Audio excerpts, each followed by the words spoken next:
사소한 말에도 눈물이 쏟아집니다. 트라우마를 어떻게 극복할 수 있을까요?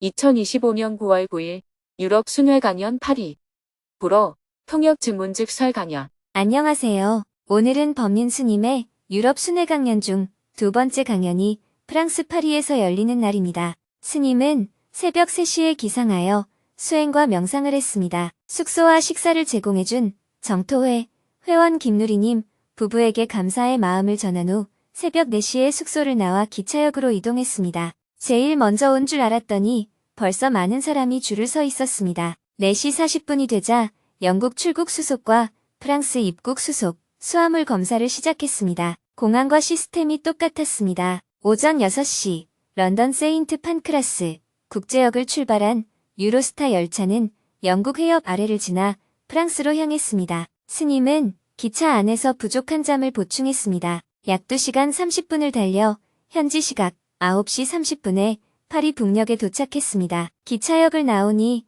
파리 정토회 회원인 최선영, 이정민 님이 마중을 나와 스님을 환영해 주었습니다. 곧바로 숙소로 이동했습니다. 도로가 막혀서 11시에 숙소에 도착했습니다. 점심 식사를 마치자 이번 강연을 준비한 파리 정토회 회원들이 스님을 찾아와 삼배로 인사를 하고 함께 기념사진을 찍었습니다. 잠시 휴식을 하고 강연장으로 향했습니다. 오늘은 현지인을 위한 불어 통역 강연과 한국 교민들을 위한 증문즉설 강연 2개의 강연이 예정되어 있습니다. 스님이 강연장에 도착하자 강연을 준비한 봉사자들이 반갑게 스님을 환영해 주었습니다. 오늘 강연이 열리는 곳은 파리 국제대학촌 내에 자리한 한국관입니다. 한국과 프랑스 간 학문적, 문화적 교류의 상징으로서 2018년에 문을 연 곳인데 오늘은 법륜 스님의 증문즉설 강연이 열렸습니다. 다양한 홍보물을 보고 프랑스인 30여 명이 참석했습니다. 정토회 역사상 처음으로 진행되는 불어 통역 강연입니다. 오후 2시 30분이 되어 스님을 소개하는 영상을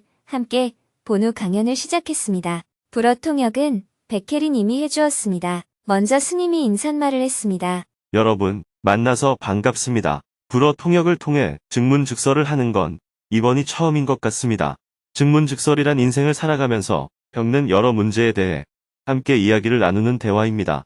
우리는 보통 결혼할 때 많은 축하를 받지만 결혼 생활이 힘들어지면 괴로워합니다. 아이를 낳았다고 축하를 받지만 아이를 키우는 과정이 힘들어 어려움을 겪습니다. 직장에 취직했다고 기뻐하고 축하받지만 직장 생활을 힘들어합니다. 가게를 열면 사람들로부터 축하받지만 가게 운영은 또 어렵습니다.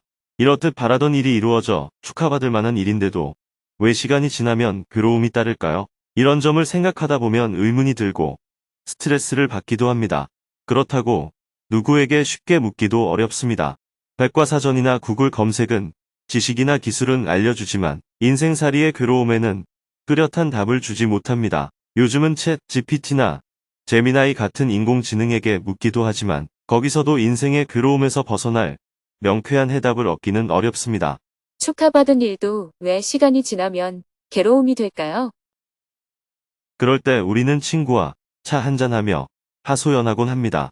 오늘 이 자리에서 나누는 대화도 같은 방식이에요. 인생 문제를 두고 친구와 차 한잔 나누듯 편안하게 이야기하면 됩니다. 주제에는 제한이 없습니다. 이렇게 대화를 나누다 보면 아, 별일 아니네. 또는 아, 이렇게 하면 되겠네. 하고 스스로 깨닫게 되기도 합니다. 특정한 답을 찾는 것이 아니라 대화 속에서 고뇌가 사라지는 것입니다. 불교에서는 이것을 담마 토크라고 부릅니다. 부처님 당시에도 많은 사람이 인생 문제를 가지고 부처님과 대화를 나눴습니다. 그 대화를 통해 의문을 풀고 괴로움에서 벗어날 수 있었어요. 그 목적은 괴로움이 사라진 상태, 즉 니르바나를 증득하는 데에 있습니다. 불교 경전은 바로 이런 대화를 모아 놓은 것입니다. 오늘 우리가 하려는 일은 2600년 전 인도 사람들이 나눈 대화를 그대로 되풀이하는 것이 아닙니다. 지금 우리의 문제를 가지고 대화를 나누자는 것입니다. 먼저 대화를 신청한 분들과 이야기를 나누고 이후에는 청중 가운데 손을 드신 분들과도 대화를 이어가겠습니다. 친구와 이야기하듯 편안하게 말씀해 주시면 됩니다. 이어서 누구든지 손을 들고 스님에게 질문을 했습니다. 2시간 동안 7명이 스님과 대화를 나누었습니다. 그중 한 명은 당뇨로 고통받는 어머니가 치료 조언을 따르지 않아 병이 악화되면서 관계마저 멀어진 상황에 대해 스님에게 조언을 구했습니다. 치료 조언을 거부한 어머니, 결국 병은 더 심해졌습니다. Ma question concerne notamment la relation avec ma mère, qui est un petit peu compliquée. J'aurais voulu votre avis sur la question. Il y a quelques années, elle a été diagnostiquée du diabète. Ce n'est pas très très grave. Mais personnellement, en tant que professionnel de santé, en tant que pharmacien, j'ai essayé de lui apporter de l'aide, des conseils pour qu'elle aille mieux dans sa vie. Malgré tous mes efforts de l'aider, elle se ferme complètement à mes conseils. Elle ne souhaite pas l'écouter et finalement, elles ne me disent pas jusqu'elle se remette dans une situation dangereuse pour sa santé. Donc à la fin, j'ai fini par avoir un sentiment de lassitude avec le fait de l'aider et j'ai pris un petit peu de recul avec elle. J'ai la sensation au fur et à mesure du travail personnel que c'est une situation que je voudrais essayer d'améliorer. Il me manque peut-être quelques éléments pour progresser sur cette relation avec ma mère. 저는 어머니와의 관계로 고민이 있습니다. 몇 년 전 어머니가 당뇨 진단을 받으셨는데 약사인 저는 어머니께 생활관리와 치료 방법을 여러 차례 조언해드리며 도와드리고자 했습니다. 하지만 어머니는 제 말을 전혀 들으려 하지 않으셨고 결국 건강이 위험해질 때까지 거부하셨습니다. 그런 상황이 반복되면서 저도 지쳐서 자연스럽게 거리를 두게 되었습니다. 그런데 저 자신을 돌아보니 이제는 어머니와의 관계를 더 좋은 방향으로 회복하고 싶다는 마음이 생겼습니다. 제가 어떻게 하면 이 관계를 개선할 수 있을지 스님의 조언을 듣고 싶습니다. 그건 결국 어머니를 내 뜻대로 하려다 생긴 문제입니다. J'y pensais aussi. 저도 그렇게 생각했습니다. 아이도 엄마 뜻대로 안 되는데 엄마가 자식 뜻대로 되겠어요? 어머니의 병에 좋다는 이유를 들어 결국 내 방식대로 하려고 했던 거죠. 관계가 나빠진 근본 원인은 내 뜻대로 되지 않는다. 는 데 있습니다. 어머니와 자식 사이라 해도 성인과 성인의 관계입니다. 좋은 제안을 할 수는 있지만 내가 결정할 수는 없는 거예요. 어머니도 자기 결정권이 있기 때문에 존중해야 합니다. Merci beaucoup. Et du coup, maintenant que la relation s'est un petit peu justement dégradée entre elle et moi, comment faire pour revenir à elle et ne plus essayer de la manipuler et juste revenir à elle pour retrouver une relation plus saine? 정말 감사합니다. 그런데 저와 어머니 사이가 조금 멀어졌는데요. 이제 어떻게 하면 억지로 바꾸려 하거나 조종하려는 마음은 내려놓고 그냥 자연스럽게 다시 가까워져서 건강한 관계를 회복할 수 있을까요? 지금은 어머니 병을 낫게 하겠다 하는 집착이 있으니 힘든 겁니다. 어머니가 원하시는 대로 해드리면 관계는 금방 좋아져요. C'est assez difficile pour moi en tant que professionnel de santé de laisser quelqu'un objectivement dégrader sa santé et se mettre en danger. 보건 전문가인 저로서는 누군가가 객관적으로 자신의 건강을 해치고 위험에 빠지는 것을 그냥 두고 보는 것이 꽤 어렵습니다. 객관적이라는 건 없습니다. 그것 또한 주관일 뿐이에요. 저도 여기 계신 분들께 이렇게 하면 괴로움이 줄어듭니다.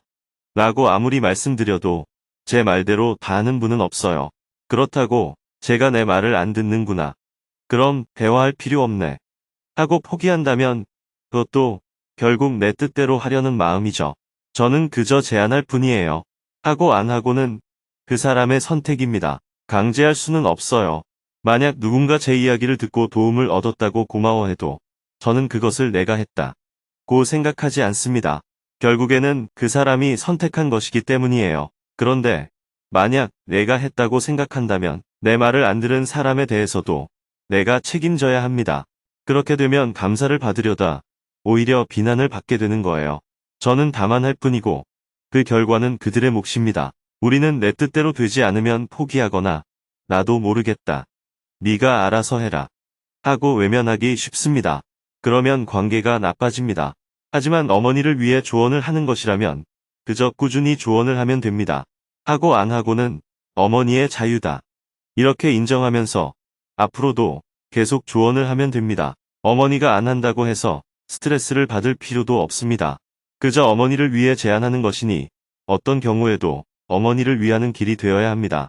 예를 들어 어떤 분이 경제적으로 어렵다고 해서 제가 1000유로를 드리려는데 그분이 안 받는다면 좋은 거죠. 제가 그분을 미워할 이유는 없잖아요. 당신을 위해 주는 건데 어떻게 내 돈을 안 받아? 하고 원망한다면 돈도 잃고 관계도 잃는 겁니다. 그저 최선을 다하되 받고 안 받는 것은 그 사람의 자유라는 걸 인정해야 합니다. 그러면 관계가 나빠질 이유가 없습니다. Merci, j'ai bien compris. 감사합니다. 잘 알았습니다. 계속해서 질문들이 이어졌습니다. 2시간이 넘도록 청중 모두가 스님의 말씀에 귀를 기울이고 집중했습니다. 번아웃을 겪은 다음 어떻게 회복할 수 있나요? 직장에서 너무 많은 업무를 아무런 도움 없이 4년 동안 일했습니다. 지금은 다른 일을 하기가 겁이 납니다. 직장인으로 살고 싶지 않아서 코칭이라는 개인 사업을 하여 어려움을 겪는 사람들을 도와주고 싶은데 구체적으로 어떻게 해야 할지 모르겠습니다. 티베트 불교를 만나 배우는 과정에서 믿음이 점점 사라지고 속았다는 생각이 드는데 그와 동시에 죄책감도 듭니다. 어떻게 이 괴로움에서 벗어날 수 있을까요? 삶의 의미가 무엇입니까? 왜 삶을 사는지 모든 것에 대해 의문이 듭니다. 왜 우리가 괴롭지 않아야 하나요? 그냥 삶을 살면서 괴로움을 받아들이면 안 되나요? 믿었던 사람에게 배신을 당했습니다. 어떻게 그를 용서할 수 있을까요? 대화를 나누다 보니 어느덧 마쳐야 할 시간이 되었습니다. 아쉽지만 다음을 기약하며 증문즉설 강연을 마쳤습니다. 강연을 마치고 책 사인회를 했습니다. 참석한 프랑스 사람들과 반갑게 인사를 나누었습니다. 곧이어 정토단마 스쿨을 졸업한 프랑스 사람들이 강연에 참석해서 서로 소개하는 시간을 갖고 그동안 공부하면서 느낀 소감도 진지하게 나누었습니다. 함께 기념사진을 찍고 앞으로도 꾸준히 수행을 이어나갈 것을 다짐한 후 모임을 마쳤습니다. 불어 통역 강연을 준비한 국제지부 봉사자들에게 감사의 마음을 전한 후 스님은 다시 숙소로 이동하여 저녁 식사를 했습니다. 저녁 6시가 넘어서 스님은 다시 강연장으로 향했습니다. 저녁에는 프랑스에 살고 있는 한국 교민들이 강연장을 찾아왔습니다. 110여 명이 자리를 가득 메운 가운데 저녁 7시 정각에 강연을 시작했습니다. 스님의 소개 영상이 끝나고 무대 뒤쪽에서 스님이 걸어 나오자 우레와 같은 박수와 함성이 쏟아졌습니다. 스님이 웃으며 인사말을 했습니다. 증문즉설은 특정한 주제를 정해 강의하는 방식이 아닙니다. 우리가 살아가며 겪는 다양한 문제를 자유롭게 이야기하는 자리입니다. 주제에는 어떤 제한도 없어요. 마음에 품은 의문을 꺼내도 좋고 당면한 과제나 어려움 혹은 스트레스를 나누어도 됩니다. 이어서 누구든지 손을 들고 스님에게 질문을 했습니다. 2시간 동안 8명이 스님과 대화를 나누었습니다. 그중 한 명은 인종차별로 인한 깊은 상처와 트라우마 때문에 작은 일에도 감정이 요동치고 괴로움을 겪는다며 이를 어떻게 극복할 수 있을지 스님께 조언을 구했습니다. 사소한 말에도 눈물이 쏟아집니다. 트라우마를 어떻게 극복할 수 있을까요?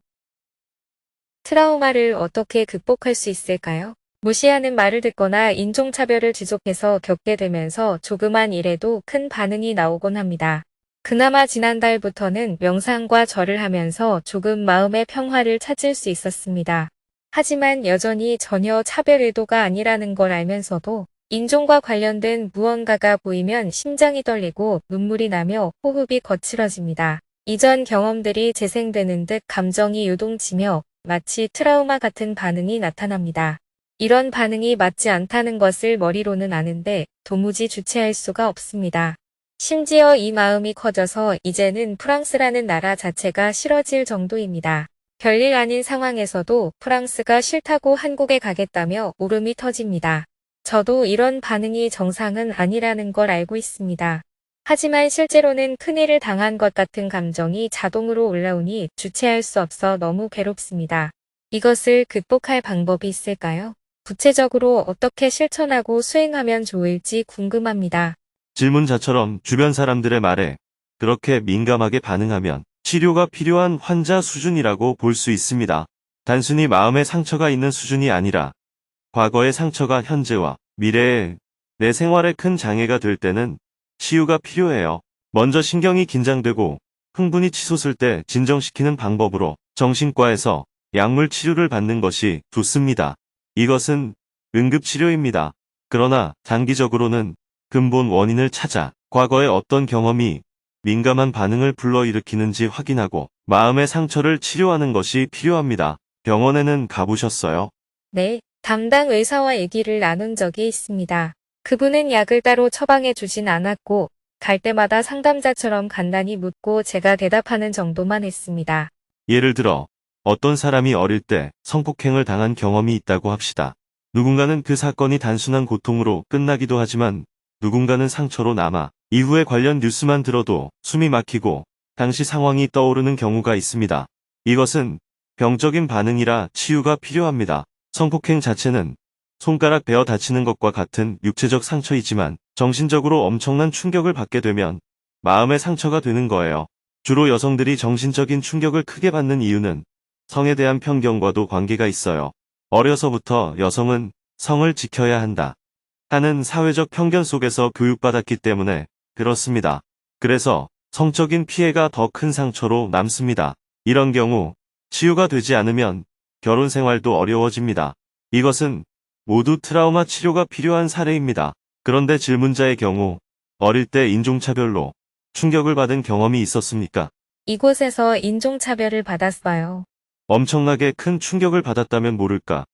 성인이 된 후의 경험은 보통 그렇게까지 깊은 트라우마로 남지 않습니다. 어릴 때는 작은 일도 크게 다가와 상처가 되지만 성인이 된 뒤에는 웬만한 일은 충격이 덜합니다.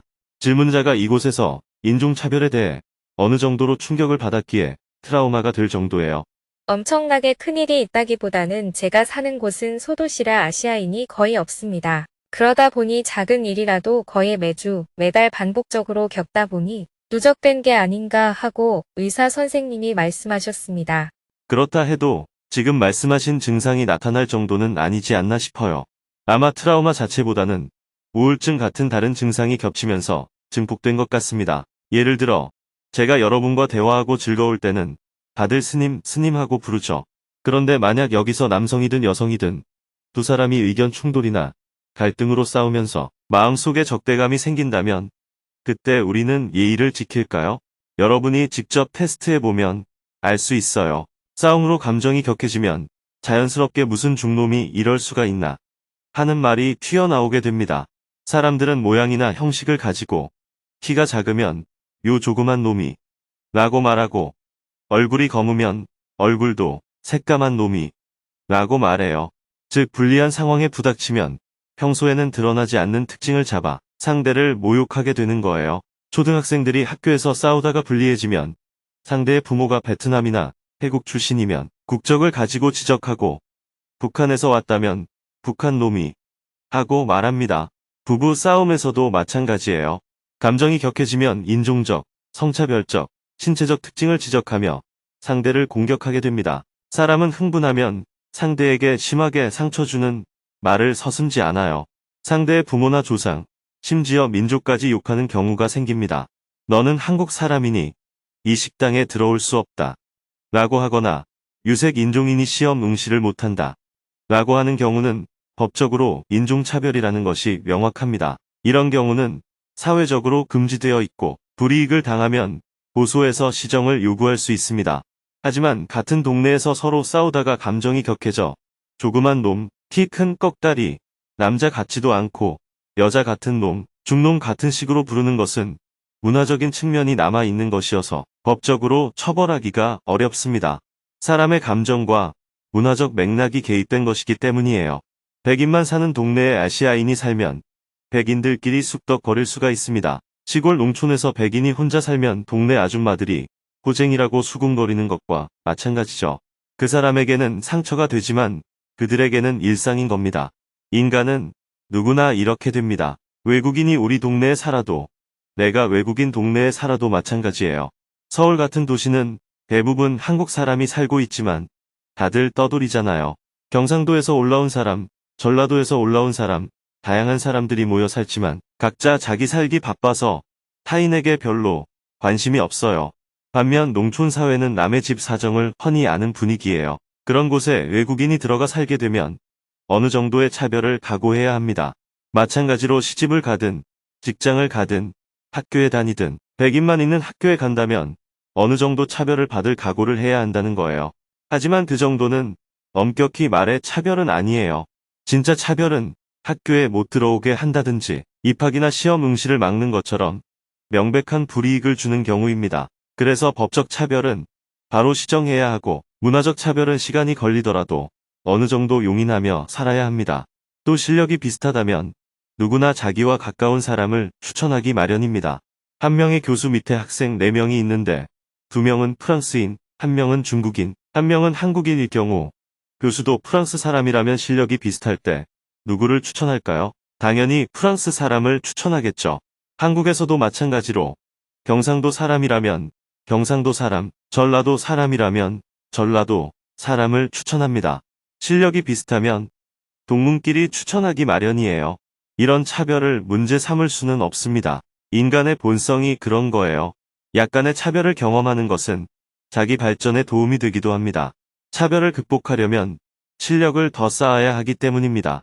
실력이 동등한데도 왜 너는 되고 나는 안 되나 하고 불평만 한다면 외국에서 살아남기 어렵습니다. 어느 정도 차별을 감수하고 실력을 높여 극복해야 합니다. 첫째, 트라우마 치료를 받는 것이 필요합니다. 둘째, 문화적 차별을 살아가면서 보편적으로 받아들여야 하는 현실임을 이해하는 것이 필요합니다. 그런데 저는 길 가다가도 느닷없이 소리 지르거나 욕을 먹는 일이 잦아 깜짝 놀랍니다. 그런 일은 어쩌다 있는 겁니다. 러시아 사람을 싫어하는 사람이 길을 가다가 러시아인에게 욕을 할 수도 있고 중국 사람을 싫어하는 사람이 아시아인에게 욕을 할 수도 있어요. 정신이 조금 이상한 사람이 있을 수 있다는 거예요. 그럴 때 놀라는 것은 자연스럽지만 병들 정도로 심하게 반응하면 그 환경에서 살아갈 준비가 안 된 거예요. 가장 충격적이었던 사례는 버스표를 끊는 자리에서 일어났습니다. 원하는 대답을 하지 않는다고 상대방이 소리를 지르며 대응했어요. 많이 놀랐지만 마음을 추스르고 다음 날은 어제 왜 그랬냐? 라고 물었더니 그 사람은 자기는 원래 이렇다. 라고 했습니다.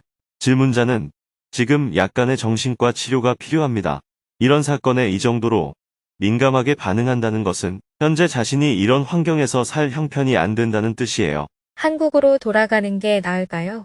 한국에 돌아가도 또 다른 문제를 만나면 같은 반응이 나타날 겁니다.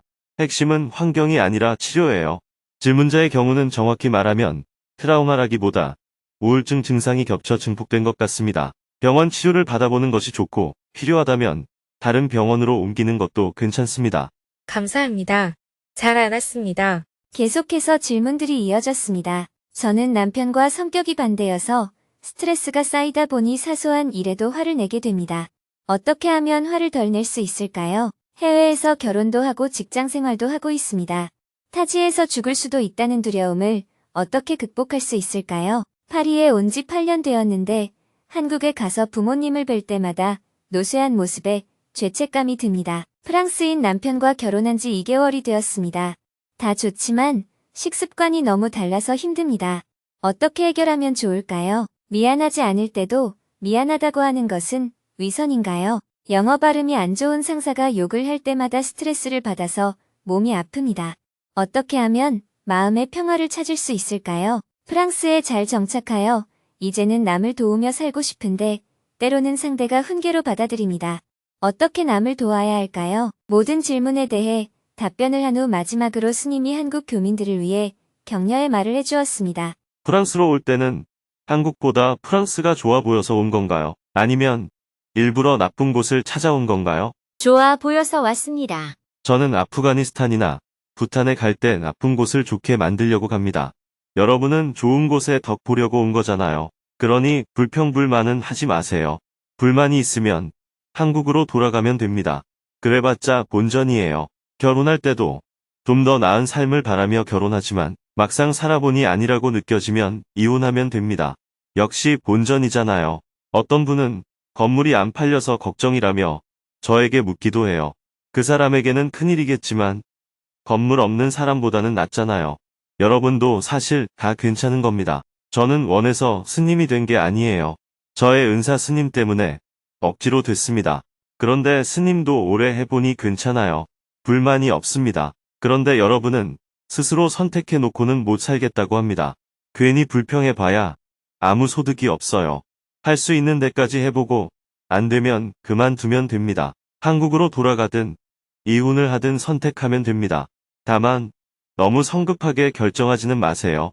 이왕 시작했으니 한 번 더 노력해보자. 해보고 안 되면 그만두면 된다. 이런 관점에 선다면 인생살이 별것 아닙니다. 큰 박수와 함께 강연을 마쳤습니다. 곧바로 책 사인회를 시작했습니다. 참석자 대부분이 길게 줄을 서서 스님에게 사인을 받았습니다. 스님은 한 명 한 명과 눈을 맞추며 인사를 했습니다. 스님, 건강하세요. 대부분이 스님의 법문을 듣고 인생이 행복해졌다며 감사의 마음을 표현했습니다. 참석자들이 모두 강연장을 빠져나가고 스님은 강연을 준비해준 봉사자들과 기념사진을 찍었습니다. 모두 수고했어요. 봉사자들에게 감사의 마음을 전한 후 스님은 숙소로 이동했습니다. 봉사자들은 묘덕 법사님과 함께 마음 나누기 시간을 가졌습니다. 강연 당일 사회를 맡으며 큰 혼란을 겪었는데 제가 분별했던 분들이 오히려 잘해내는 모습을 보며 제 고집을 돌아보게 되었습니다. 온라인에서만 뵙던 도반들을 직접 만나 기뻤고 함께여서 무사히 잘 마칠 수 있어 감사했습니다. 이번에는 칭찬받고 싶은 마음 대신 즐겁게 하자는 마음으로 임하니 봉사가 훨씬 가볍고 행복했습니다. 강연을 마친 뒤 봉사자들은 차분히 정리를 이어가며 함께한 시간을 돌아볼 수 있었습니다. 밤 10시에 숙소에 도착한 후 일과를 마쳤습니다. 내일은 새벽 2시에 기상하여 한국에 있는 정토회 회원들을 위해 주간반 수행법회 생방송을 하고 곧바로 기차역으로 이동하여 암스테르담으로 이동한 후 유럽 순회 세 번째 증문즉설 강연을 이어나갈 예정입니다.